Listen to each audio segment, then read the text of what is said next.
Korpri telah menjadi wahana bagi kami untuk berbakti. Sekda Provinsi Sumatera Selatan Supriyono yang ditemui usai memimpin apel HUT Korpri mengatakan, guna melakukan pengawasan dan monitoring netralitas ASN di pemilu 2024, masyarakat diminta melaporkan jika menemukan pelanggaran netralitas ASN. Jika ditemukan pelanggaran netralitas ASN khususnya yang dilakukan oleh aparat penyelenggara, aparat pemerintah atau disebut sebagai aparat penyelenggara pelayanan publik, maka masyarakat bisa melalui mekanisme ke Inspektorat dan Badan Kepegawaian Daerah yang telah disiapkan pemerintah untuk melakukan pengawasan.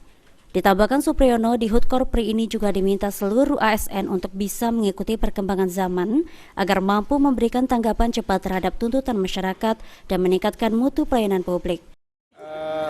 Kedepannya kami berharap apa yang seperti apa yang sudah disampaikan oleh Ketua Umum KON Pegawai Pengusaha Pusat, bahwa Korpri harus bisa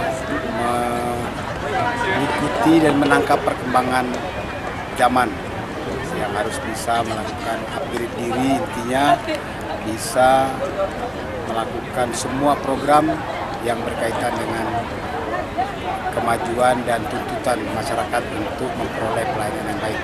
Samping itu juga Korpri merupakan perekat Negara Kesatuan Republik Indonesia. Oke Pak, satu lagi Pak, apakah nanti adanya posko pemantauan Korpri Pak di menjelang pemilu ini Pak? Posko pemantauan Korpri itu ada di BKD dan ada di Aji Dalia, PAL TV.